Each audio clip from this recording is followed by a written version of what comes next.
Today on Inspired Money.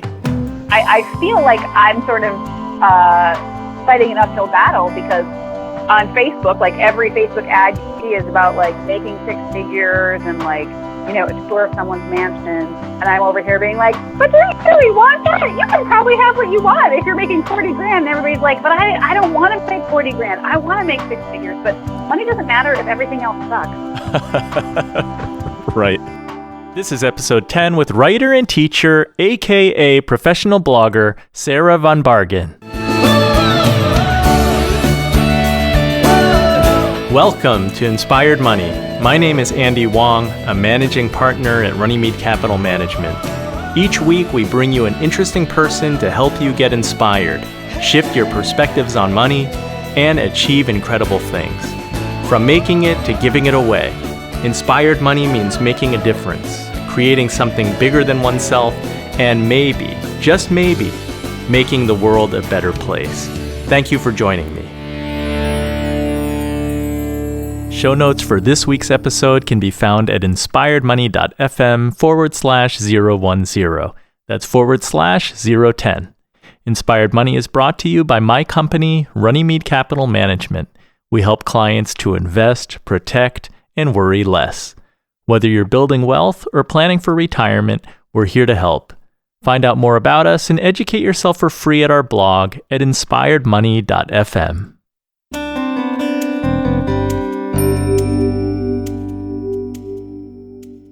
If you're a new listener, welcome. If you're returning, welcome back. I'm having a blast talking to super interesting people every show. And this week, the fun continues. We're talking to professional blogger Sarah von Bargen. Her blog yesandyes.org gets 13,000 readers a day, where her articles include true story interviews, travel guides, cheapskate guides, and other things that interest her. Sarah caught my attention because she teaches a free Money and Happy boot camp, and then also a more extensive course called Put Your Money Where Your Happy Is. In this episode, you'll learn 1. How Sarah went from teacher to professional blogger. 2. Do your desires and values align with your spending? You'll also learn why you might be making regrettable purchases. And then 3, we'll discuss money and happiness. And you'll get a great exercise for reviewing your expenses to see what percentage of your spending really makes you happy or not. Now let's get inspired with Sarah von Bargen.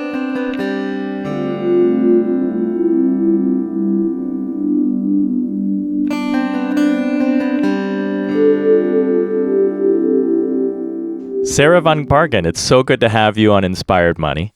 Oh, thank you so much for having me. Thanks for joining me today. Let's jump right in. What's your earliest childhood memory of money? Oh, gosh. I really had to think about this because I'm not really a first memory sort of person, but I would say something that comes to mind is I was probably somewhere between like 4 and 6, and I was at a family reunion. I have a pretty big family, and my cousin, who is like a year older than me, we somehow got it into our minds that we needed the most recent My Little Pony, like the best My Little Pony that had just come out. Everybody was excited about it. We needed it. We didn't have enough money to buy it. And so we decided to put on a show and literally pass an ice cream bucket around my extended family members in hopes that they would give us money so we could buy these My Little Ponies. And that is exactly what we did. And we made enough money to buy My Little Ponies. And I suppose if you wanted to extrapolate from that, it maybe set a tone that I realized that I could be in charge of my money and I could make more when I needed it, if you wanted to, really try and interpret that. That's a 4 to 6 year old and beyond success story. Yeah. That's really cool. At a dinner party, you tell people that you're a writer and a teacher. What's the slightly longer version of that? The slightly longer version is I am a blogger who makes money through a variety of income streams, primarily through online courses that help people change their relationship with money and happiness and develop and change habits. Do you find that it's hard when you tell people that you're a blogger? Is it hard for them to grasp what that means? Yes. For a long time, I would say, I'm a blogger, if that means anything. And then I thought, that's so Like, that's so unempowered to phrase it like that. And also, like, I have an advanced degree, I make a comfortable living, and when I say I'm a blogger, if that means anything, like, it sounds so, it's really, like, demoting myself and the work that I do when I talk about it like that. And also, most people above 40 don't know what a blogger is. They assume that I'm supported by my husband, and this is like a hobby job, and it's not real. So I really sort of, after enough people were like, oh, what? Oh, and sort of would like turn away from me and start talking to my husband about his job, I sort of thought, like, I need to reframe this because I love my job. It's important. I help people every day to change their lives. When I talk about it like this, I'm not doing myself any favors. And also, in any given dinner party, as I'm sure you're aware, a huge portion of people probably need help with their relationship with money. And when I talk about what I do in such like a, such a low-key way, it's not being helpful to those people that I could help. When I'm like, I write on the internet about stuff. Your blog, Yes and Yes, is approaching 10 years. When you started, Did you think that it could be a business? Did you know? Well, I think it was, that was definitely sort of the fantasy. But when I started, my goal was mostly, I've been getting paid to write since I was 20. And I have a background in marketing. So I sort of thought, like, I think that I can probably come to this industry with a skill set that would be helpful. It'd sure be cool if I could, earn some extra money. But I did not approach it. In 2008, I did not approach it like, I'm going to be able to leave my career. I'm going to make a comfortable living doing this. This is it. I just thought, like, I want to write. It'd be really cool if people other than my friends and family read it. Let's see where this goes. Mm-hmm. When you started, did you have a specific person that you were writing to, or did that evolve over time? Well, it's sort of, I guess I was sort of writing to a slightly younger version of myself. Because I started the blog, I had been living abroad for a long time, and I moved back to America, and I was feeling a little bit lost and a little bit creatively stifled by my career at the time. And I also was sort of struggling because the version of adulthood that I was experiencing was not traditional, and it was not the same as what, particularly in the Midwest, what we have been led to believe what adulthood is like.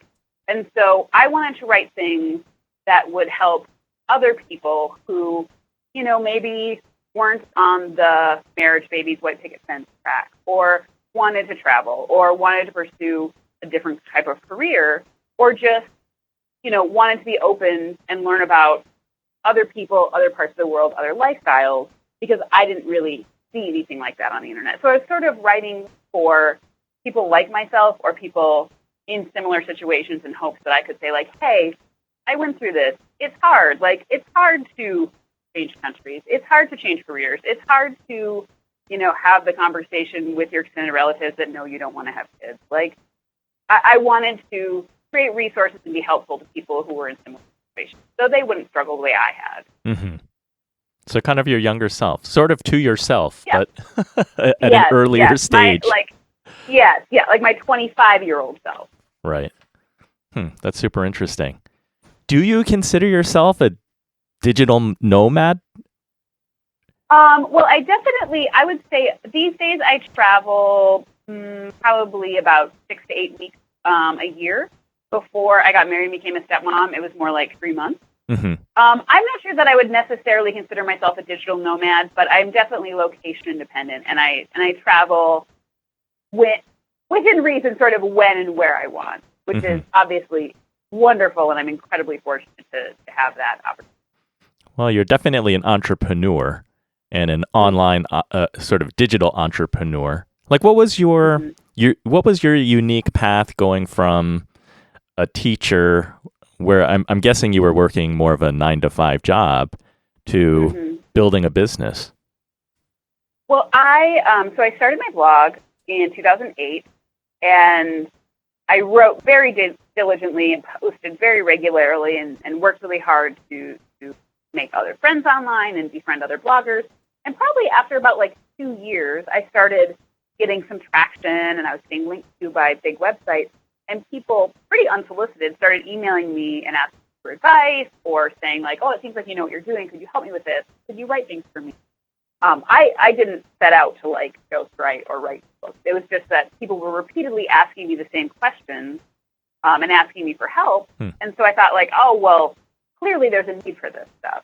And so I started, writing ebooks about how to travel by yourself or how to plan a huge trip. And I started writing people's about pages and ghostwriting blog posts. And the income from that started to be, somewhat significant, like enough that I thought like, oh, maybe I could do this. And I had been planning to quit my teaching job and travel for 10 months. And so I sort of thought like, I'm just going to like mush all this life change into one whole thing. Like I'm going to quit my teaching job to travel. And while I'm traveling, I'm going to give this whole self-employment, professional blogger thing a try. And then if it doesn't work out, when I come back to America, I can just get another teaching job and I can sort of like emotionally and psychologically that made it easier for me. Like it felt too hard. Like on Friday I'm a teacher and on Monday I'm a blogger. Mm-hmm. Like it just felt easier to put it all together. And also the vast majority of my travels were through countries where the cost of living is extremely low. So, like if you make $500 a month and you're living in Minneapolis, that's not doable. But if you make $500 a month and you're in Nepal, that is plenty of money. Right. So it sort of just seemed like a good opportunity to try this out. And it went well. And when I came back to America, I never had to get another teaching job. And I just kept working for myself. That's pretty amazing. And you were blogging super regularly, right? But it still took took a couple of years to see traction. I mean, I think it's very much the world that we live in is one that many people are looking at what other people are doing. And the line is always like, it's a, 10-year overnight success story, right? Like it takes time. Absolutely. Oh yeah. It takes, I know it's unsexy, but you really just have to work hard and keep going.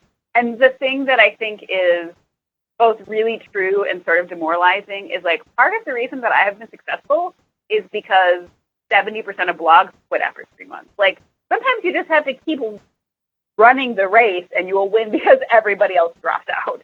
And that's not like a Pinterest quote or anything. I mean, like that's not very inspirational, but it's true. That's right. Yeah, they say the same about podcasts too. It's I believe it. Yeah. It's like you just have to stick around, and through attrition, you slowly are making your way up. Mm-hmm. That's a good life lesson there, I think. Now, it seems to me like you have been transitioning some, because from what I understand, and you can tell me if this is the case or not, like you were doing a lot of this freelancing for major corporations and working with some business owners on their, digital presence or social media, while blogging all at the same time. But it seems like you've been moving away from working with corporate clients to focus more on your blog and then to do some e-courses. Yeah, that's exactly right. Yeah. Can you talk about the rationale and sort of how that process progressed? Yeah, absolutely. Well, mostly what happened is I have really great clients, and I'm sure this is, happens in the financial sphere too. Like you start working with a certain type of client, and then they tell all their friends about you, and then pretty soon, like all of your people are sort of similar. Mm-hmm. And I was very fortunate that a lot of my clients were sort of relatively high profile. And when we started out, I was ghostwriting blog posts that appeared on their blog. And then the more clients I got and, the better work I did for my clients, the more my clients' profiles got bigger and bigger, and they were like on TV. And pretty soon I was ghostwriting articles under somebody else's name that were on like .com, Cosmopolitan.com, Fasco, like all that stuff. And that is so awesome. I am so flattered. But I'm a human with an ego, and I eventually sort of thought like, I would really prefer that my own name is on the writing that's on those websites. Interesting. And so the combination of ghostwriting things that appeared on incredibly high-profile websites, and I also ghostwrote a book that was an Amazon bestseller, and I negotiated the contract very poorly, very, very poorly, which is 100% my fault. And so, like, it was sort of, there were enough wake-up calls where I was like, okay, clearly you need to be doing this for yourself. Like, you need to be writing things under your own name for these big websites. You need to be writing your own bestsellers, because, and the other thing is that when I give all my best stuff to other people and write it under their names, what's left for my own readers is lower quality. Because a lot of these blog posts that I was writing, I would come up with the ideas as well. It's not like these people were giving me outlines. I was saying, like, I saw this thing in the news, and I think it really applies to what you're doing, and here's how we can do it, and here's who we can pitch it to. And when I'm doing that for other people, there's so much like creativity and energy that goes into that. I don't have any left to give to my readers, which isn't fair to my readers. It's not fair to me. And my clients are amazing people and they do great work, but I just wanted to start putting my energy into myself, my own. That's not the answer that I expected. I don't know what I expected, actually, but it sounds like a shift towards building your personal brand versus when you're ghostwriting for people, you're not adding to your brand. Yeah. Yeah. Was that a hard decision to make? I mean, ego aside, and working on your own brand is really taking a step back and looking at what is best long-term for your business. But you must have been making money, right, from those corporate clients. Is that difficult to step back from? Yeah, well, it was definitely like because most of my ghostwriting clients were on retainer. So I always knew, like, no matter what happens, no matter what sponsorships I get, no matter how many ebooks people buy, I will always be making X amount. And so I would say from a financial perspective, it was scary because I was cutting off literally 60% of my income when I stopped doing that stuff. But of course, it's not like I decided on January 1st that I was done and then I never did anything else again. Like, I emailed my clients and I said, hey, I'm phasing this out in 3 months, so just so you know, and I'll, I can help you write a bunch of stuff so you have a backlog. I can recommend people. So I really was very intentional about, like, I'm done on, I think I told them in like December and I was done at the end of March. So there was a lot of time where I was thinking about, like, how I was going to replace that income, sort of rehoming clients. And I also, in those 3 months, I did a lot more work than normal so I could have a nice nest egg. So if my other projects didn't make money, I wasn't going to go broke.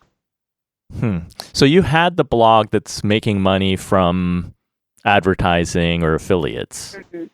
Yes. And then are the e-courses, were that designed to replace some of the, that other 60% of your income? Yep. Okay. Well, let's jump right into the e-courses then, because that's how I found you.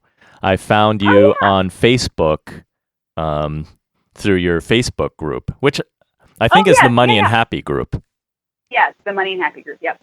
And I know that you have a free Money and Happy boot camp, and then you also have a Put Your Money Where Your Happiness Is. Yep. You want to talk about one or the other? Which came first, the chicken or the egg? Oh, yes. Well, so Put Your Money Where Your Happy is my big cornerstone course. And the boot camp is like the free taster menu. So that gives you, like, the basic starting building blocks that we go much, much, much deeper on in the full course. And basically the crux of my work with money and happiness is that the vast majority of us aren't actually aware of what makes us happy. And once we do figure out what makes us happy and we look at our bank statements and our credit card statements, it's not reflected the way you'd want it to. Like, I know tons of people who say that travel makes them happy, and then they can look at their bank account, it's been a year and a half since they've gone there. Or they say that spending time with friends and family makes them happy, and you look at their calendar or their bank account, and they've spent thousands of dollars on, like, clothes they don't wear, but they haven't, like, flown somewhere to see their family or, like, gone out to eat with their friends. So a lot of the work that I do is helping people align their desires and their values with their spending, and also to stop and change their regrettable spending. Because there are, as I'm sure you've encountered with your clients, there are a few reasons why people make purchases that they don't need or want or end up regretting. And if you can figure out why you're making regrettable purchases, you can change your behavior, change your thought patterns, and dramatically reduce the amount of money. Is this a process that you took yourself through at some point? Well, honestly, the way this all started was when I went on that 10-month trip where I quit my teaching job. I was making $34,000 a year. I was a teacher at a nonprofit. So I was not, and I had $50,000 of school debt that I was paying off while I was working at that job. So that's not like the world's greatest financial situation.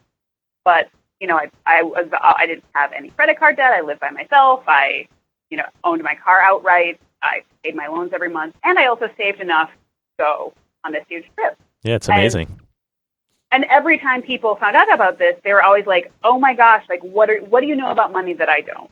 What are you doing that I don't know about? Because I make way more money than you, and I haven't been able to go on a 10-month trip."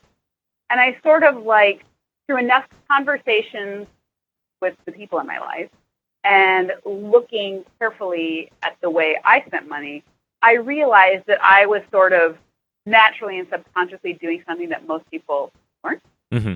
And I sort of realized that, like, oh, I value travel, so I save my money to do that. And these other things in my life, like going out for expensive cocktails or like buying name brand purses, those things do not bring me happiness. Therefore, I do not spend money on them. Therefore, I have more money to travel. And I realized that most people hadn't had that thought process. And as a side note, there's absolutely nothing wrong with buying overpriced cocktails or expensive purses if they truly bring you joy. But many of us spend hundreds and thousands of dollars on things that don't make us happy, that don't improve our lives, and we haven't really intentionally thought out. So you had to sort of reverse engineer, it sounds like, looking at yourself. Yeah. I sort of had to reverse engineer, like, what am I doing that other people are not doing? Where did some of those lessons come from you? You think you got that from family? Yeah. I'm assuming not from school, but maybe I should ask about that too.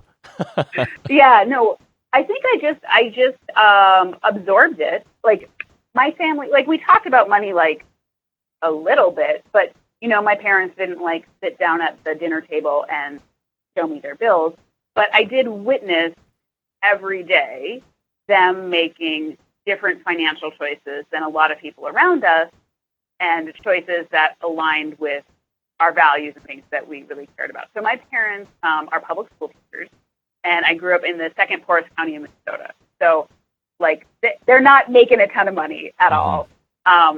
And most of the school teachers that my parents worked with or that I knew, they had second jobs or they worked during the summer. And my parents did not. They were only teachers. They didn't coach. They didn't have a second job. And we lived in a 4-bedroom house on a lake. We had multiple cars, and every summer we would travel. And so I could see, like, okay, I know that teachers pretty much all make the same amount of money. I can look at the life that my family has, and I can look at the life that this other, family of 4 and both the parents and teachers have, and it's very different. And so I sort of started to think about, like, oh, okay, but my parents have a vegetable garden, and we eat a lot of food from the vegetable garden. And when we travel, we go camping. We're not staying in hotels like lots of people that I know. And when we buy things, they're on sale. Like, so I could sort of just see the life choices that they were making and how it allowed us to do these other things. And I could see the life choices that other people were making about, like, going out to eat all the time, driving brand new cars. Mm-hmm. And I could see, without ever, like, explicitly sitting me down and telling me, I could see how those different choices played out in the realities of our daily life. Right. I'm super impressed by school teachers. My mother-in-law was a long time kindergarten teacher, and she really, as a single parent, put her 3 kids through private school and college, which is amazing. Oh my gosh. Yeah, a friend of mine who's a financial planner said that 14% of millionaires are. Wow. That's a good number. I never heard that statistic. I like that. Yeah. Okay, so you really distilled your family's, I think, successful money practices and put that into a useful e-course. It sounds like a really practical e-course for people. And there's a huge void there, right? Because too many of us, our high schools and colleges and postgraduate work, there's very, very little practical focus on money. Yeah. And what one should be doing with their money. And I think the other thing that's lacking is that a lot of money stuff, even like the sort of stuff that's quote unquote basic, it starts with the assumption that like, okay, you've got this much money available to invest, or like, here's how you make a budget. But the fact is, like, if you are spending too much money on things you don't need, like, you're not going to have any money to invest. Like, if you don't understand why you keep buying clothes you don't wear, or like, you know, signing up for the gym and not going, or like buying a new car that you don't like if you don't understand your own motivation, like a budget is just moving numbers around on it. But if you can figure out like, oh, I buy things instead of feeling my feelings, or, you know, like a lot of it is sort of like reverse engineering, like understanding like, okay, I stay up too late on social media, therefore I get up late, therefore I don't pack lunch for work, therefore I spend $70 a week on lunches when I could be bringing it. So you sort of have to work backwards and realize, like, okay, if I stopped being on Instagram at 11:30, I could save myself hundreds of dollars a month. And it sounds crazy, but if you don't get that stuff figured out, like, no budget's going to help you. Right. I think most people would not make that connection, that Instagram is causing them to spend too much on lunch. Yeah. Or Instagram is causing you to buy a gym membership because everybody you follow on Instagram is super fit, or it's causing you to spend too much money on clothes because everyone you follow on Instagram has new clothes and you don't. How about like money and happiness? Is the happiness, is that part defining that? Is that obvious, or is that more subtle and complicated?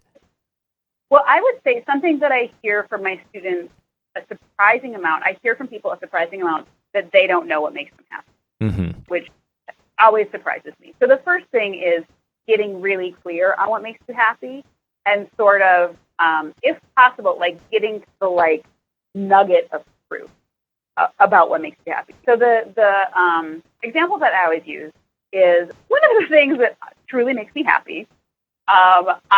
I love to go to like a fancy restaurant with my other self-employed friends during the middle of the day, during the middle of the week, and have like, you know, some nice apps, some overpriced cocktails on like a Tuesday at 2 p.m. Like I really enjoy doing that. And that can very easily cost $70 when you like factor in like parking and tip and whatnot. But when I really sort of thought about like, okay, so like, why am I doing that? Like, why does this specific situation make me happy? I realized that it wasn't about the luxurious surroundings. It wasn't about the caliber of the food. It wasn't even really about like hanging out with my friends. It was about, it made me feel really proud of my life choices, that I had created a life where I had the freedom to go have a fancy meal in the middle of the day in the middle. And so I can have that same feeling by going to a matinee at the Second Run Theater 2 blocks from my house, and the movie is $2 and the popcorn is $2. So I can have that same feeling of like, I'm so proud of myself for creating this life for $5 instead of $70. Right. And it's not to say that I'm never going to go out with those friends again, because I absolutely am, but understanding the feelings that you're chasing when you're buying these things. Are you chasing a feeling of legitimacy? Are you chasing a feeling of freedom, of luxury, of connection? Because in the work that I've done, there are lots of reasons people make regrettable purchases, but shopping and buying things instead of feeling your feelings is probably the most common. And so if you can understand what feeling you're chasing, you can create like a variety of things that you do when you want to feel that way, instead of always just like going back to the same thing. I see. And then you can prioritize based on that feeling. You could do the $2 one more frequently than the $70 one. Yes. But you could still treat yourself for the $70 one every now and then. Oh, yeah, absolutely. Like a friend of mine is going through a rough time, and she's like, I just really want to feel pampered, so I've been going to the spa all the time. And I was like, that's totally fine. But, you know, I I would suggest that maybe you can, order some face masks off Amazon and like alternate. Mm-hmm. You don't have to go to the spa every 2 weeks. Go to the spa once a month, and then every Sunday give yourself a face mask and like drink a glass of wine at home. Because the amount of happiness you'll experience versus the amount of money you'll spend, you're probably going to feel almost as happy, and you're going to save yourself hundreds of dollars. While teaching your course and interacting with different students, is there a commonality to what make people happy, or is it very individualistic? Well, I would say it's individualistic, but something that I have helped a lot of students with. A lot of people, as we talked about, struggle with knowing what makes them happy. But something that I tell people, and as soon as I say it, they're like, "Oh my gosh, you're right."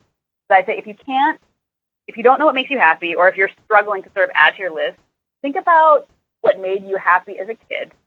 Because like what you liked when you were 8, before your parents told you that you should be playing basketball, or before you got worried about how you could monetize it, or if you were going to get a scholarship, to go to college for it, when it was just sort of like pure, innate, I like this. If you can remember those things that made you happy, it is very, very likely that those things still make you happy on an adult level. Like if you liked drawing, you can take a community ed art course, and it's pretty likely that it's going to make you happy. So that's an interesting commonality that I found, is that the vast majority of people, when they revisit those things that made them happy when they were in like 3rd grade, almost everybody says like, "Oh my gosh, you're right. I absolutely love scrapbooking. I absolutely love dance. Mm-hmm. I joined, the company softball team, and it's the highlight of my week." So you had to add that to your course. Yeah. You have to help take people through this what makes you happy process. Yes, yeah. And the other thing that I had to add is that there's a small but significant group of people who struggle to spend. I'm sure you've seen this in your clients as well, but I would say for me, about maybe like 25% of my students absolutely have enough money. They have, they're topping out their 401k. They have enough in their retirement. They absolutely have enough money, and they just cannot bring themselves to spend money on themselves. Like they can tell you intellectually, like, I really like, this brand of makeup that costs this much money, and then they will like turn and buy the $3 lipstick. Or they will spend tons of money on their grandkids, their kids, their partner, but they don't spend it on themselves. They could tell you, like, yes, I know I feel better when I get massages, but I just cannot bring myself to spend, $100 on a massage. Mm-hmm. So I actually had to go through and like create a mini module about how to like get yourself to spend money on yourself. Right. Yeah, I think, well, there are many, everybody has a different sort of money personality, whether you're a spender or a saver, and it's always unclear to me whether that is something you're born with or something, is it nurture or nature? I'm not sure, but certainly people do have those unique money personalities. As you live your life, you're sort of working within those parameters. Yeah. Yep, absolutely. It's like your natural inclination. Now, I know that once you define your happiness, you have a really useful exercise using highlighters. Can you share that with our listener? Yeah, absolutely. So I tell my students to print out 30 days worth of their credit card account, so your credit card statement and your bank statement, and then 3 highlighters, a pink one, a yellow one, and a green one, and work through look at every single purchase you have made. And if it was a purchase that brought you joy or added to your life, make it green. If it's an unavoidable purchase like rent or insurance, make it yellow. And if it is a regrettable purchase, something that you wish you could return, that you regret buying, that you sent, or even something that you don't even like remember what it was, then it is a pink. And then you add up each of those 3 categories. And frequently just having a hard number that you can put to that is enough to sort of like shock you into realizing take action. I have had students realize that they had spent $2,000 on regrettable purchases in 1 month. Wow. I had a student who is a life coach who would describe herself as, like, I'm really self-aware. I have a really good self-care, practice. And she realized that she spent $76 on herself in the course of the month. And this is like a high-earning woman, spent more.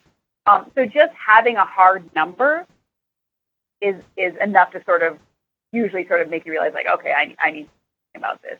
Of course, like doing the work of understanding what makes you happy and why you're making regrettable purchases requires a lot more self-work. But just that first step of seeing a hard number is enough to usually sort of jolt us to taking action. Have you ever had a student that went through that exercise and said, "Oh, look, perfect"?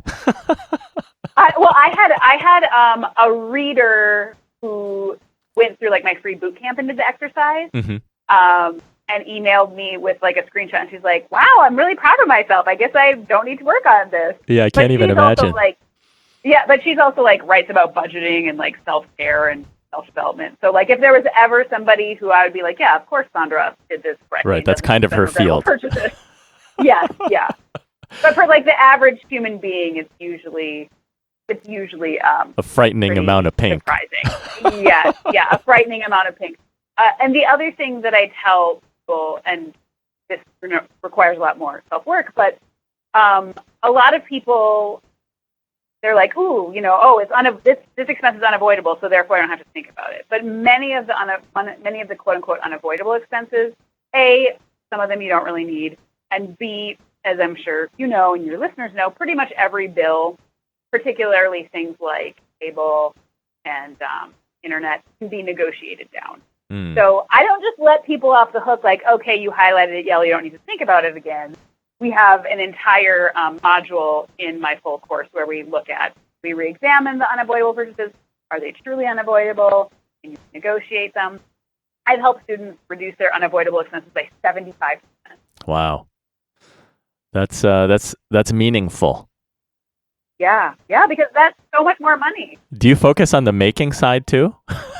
How to make more? No, I do Just not. Curious. I do not.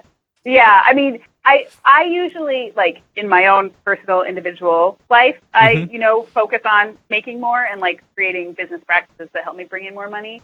But I wanted to, like, this course is not, like, aimed at entrepreneurs or business people. It's totally aimed at, like, the third grade teacher who lives in Brainerd, Minnesota, or, like, the teller at the bank who lives in, like, Poughkeepsie. Like, just, like, absolutely normal people who work a 9-to-5 job, who know they need to get their money in order. Like, I know you and I can be like, okay, I want to make more money. I'm going to create something. I'm going to pitch some clients. I'm going to raise my rates. But I wanted something that was for, like, super normal people that they could use, that wasn't intimidating, that include, like, complex math percentages, something that could help people change their mindset about money, which could help them then, once they've got their money mindset, that then they can worry about investing. Then they can worry about, like, variable interest rates. But, I believe you can't worry about that stuff until you've done, like, gotten to the root and the core of why you're spending money the way you are. Correct. And I think since so many people have way too much pink looking at their monthly expenses, that there's a lot of impact that can be made there. Yeah, absolutely. But I was curious because I think for me, I tend to save, right? Like I'm always like a good deal makes me happy. Oh, yes. Literally, sometimes to an extreme where I'm like, I didn't even need that. But for some reason, it was a good deal. I'm trying to eliminate that. Yes, that we actually talk about that. That is for me, the two reasons I make regrettable purchases. So there are 8 reasons. The 2 reasons are that I do is the close enough purchase, which is the like, it's on sale and it's like pretty close to what I want, so I'll get it. Or like, oh, it's fine for work. Or like, oh, it's on sale and if I hem it, then it'll fit. Right. Or, oh, like, yes, this table is wobbly, but it's on sale, so I'm going to get it. And if I lean it against the wall, nobody will know. So like, I'm right there with you. I've really had to like work on that. Like, no, Sarah, just buy it. Like if you want it, buy it. If you don't want it, don't. Super good advice. You're kind of like the Marie Kondo of your money. Yes. Like, it's like if it sparks joy, and ask you, yes, if it sparks joy, buy it. If it doesn't, stop.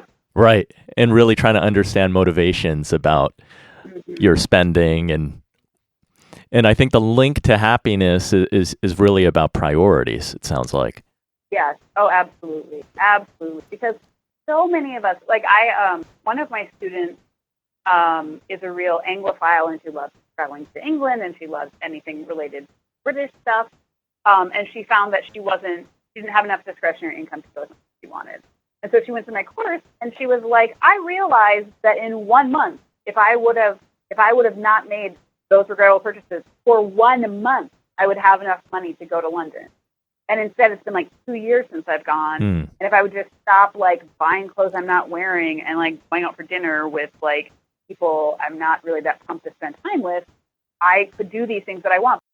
See, a lot of us say that we prioritize X, Y, or Z, but if you look at our bank statements, that's not what we're really prioritizing. So I'm trying to help people align their spending with their true priorities. I love that. So how do you measure success? Oh gosh, that's a good question. I would say I measure success by my own standards. I feel that I'm successful. I measure success by having the space, the emotional space, the like financial space, the logistical like calendar space to do what I want when I want. And I think that I am sort of lucky in that my innate personality is very easily entertained. Like I am not somebody who's natural, like luxury is not something that like naturally like appeals to me particularly. So I'm very lucky that that's not something, like the things that make me happy are like going to a diner in a small town. So obviously like the things that make me happy are at a relatively lower price than some people. But for me, success is having the space to do what I want when I want. I love that. Sarah, do you have clients who love luxury so much that there's no choice other than to dial that back? Well, I definitely have students who have expressed like, I really like luxury in this one area of my life. And I try to really encourage people to think about it like that, because like when I travel a lot, it is important to me to stay in a space that is aesthetically pleasing. Like I want to stay in a cute Airbnb. I want to stay in like a hotel that is like nicely decorated. That doesn't mean it needs to be $300 a night, but I don't want it to be like gross and dark. But so I know that about myself. I also know that I don't care about Louboutins. I also know that I don't care about driving BMW. So I really encourage people to sort of like examine like, okay, so you like luxury when it comes to going out to the latest restaurants.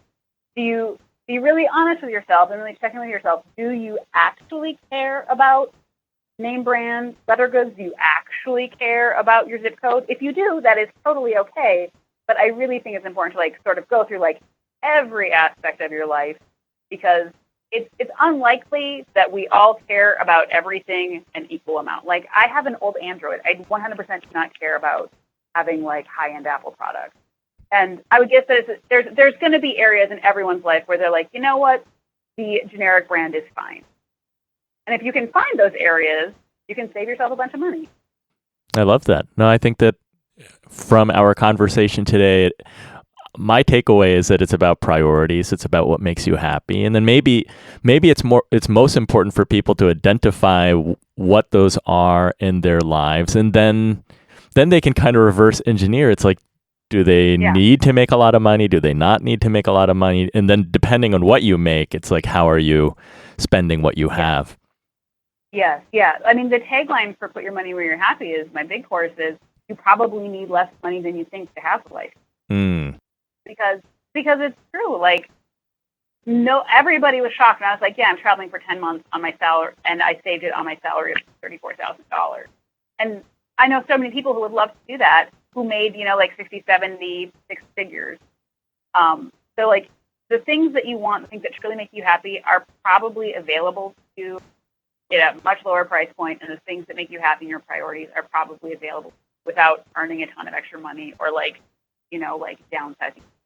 It's just about figuring out what makes you happy and aligning your spending with that. Right. It takes a little homework though, because it's counterintuitive without doing the homework, right? Everyone feels like they need more.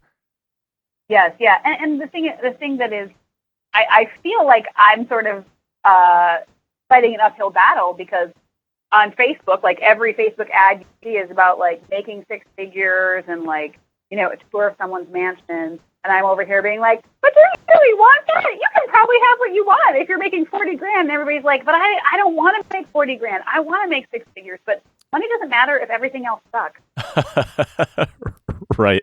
Or it doesn't matter if you're making six figures, but you don't know what you want. Yes, yeah. That's what or you're if saying. You're making six figures, but spending seven figures. Yes, then you've got a problem. Well, thank you, Sarah, for spending time with me today. Thanks for the tactics and practical tips. Where can our listener find you and find out more about your writing and also your courses? Yeah, my blog is yesandyes.org, and on all the social media platforms, I'm YesAndYesBlog. And if you go to yesandyes.org, you will see in the sidebar a place where you can sign up and you can try the free class for 5 days, and that will teach you some of the basics. And then when you're ready to really get serious and really change how you think about money and happiness, I would love it if you joined me in my full course, Put Your Happy. My apologies for the little bit of dropout in the connection there. Of course, Sarah was saying that she would love if you would join her in her full course, Put Your Money Where Your Happy Is, and I will definitely leave a link in the show notes. Thanks so much. And it really seems like you started as a teacher and you're continuing to teach today. It's just in a different form. Yeah, thank you. So thank you, Sarah. Thank you. Thank you so much for tuning in. What were your favorite inspired money moments? I enjoyed getting insight into Sarah's business as an online entrepreneur and teacher. Do you know what makes you happy? And what percentage of your purchases are going toward the cause and which ones are not? I think Sarah really gave some practical tips. I really like the idea of going through your monthly expenses to see which ones brought you happiness and which ones might be regrettable. It seems like a really easy way to review your spending and make improvements that can make a difference. If you go through the exercise, let me know what you find. Coming up next time on Inspired Money. Were you ever afraid of being a controversial figure? Yeah, I was in Tarboro. I was public enemy number one of the Ku Klux Klan. That was official designation at a fire burning in the country. I was always proud of that. Wanted that on my tombstone. But it was tough. That's retired Episcopal Bishop Jack Spong, author of 24 books. His critics call him a heretic, but his supporters say his defense of ethnic minorities, women, and gays bring relevance, rationality, and hope. I'm honored to have him sit down with me after suffering a major stroke just over a year ago. All right, hold up. Before you go, I just want to thank those who have generously left an iTunes review. Thank you to Batman Commander, who wrote, "Great and informative. Andy's a smart and engaging host. Thank you. Makes the conversation run smoothly while giving good insight. Keep it up." And then Rocky Lavani wrote, "Awesome new podcast about money. Thanks for helping to change our perceptions about money through inspiring stories. I'll send each of you an autographed CD of Jim Kimo West and Ken Emerson's Slackers in Paradise. Please go write an iTunes review right now. It'll only take 30 seconds. Send me an email with your iTunes username and I'll mail you a CD too. All of the music on today's show is by Jim Kimo West. Aloha, Kimo. Want to be an inspired moneymaker? Do something that's going to scare you. Do something that's going to make you better. Do something to give back in a bigger way to the world. Tweet me or email me what you're up to. Until next time, find your inspiration and run with it.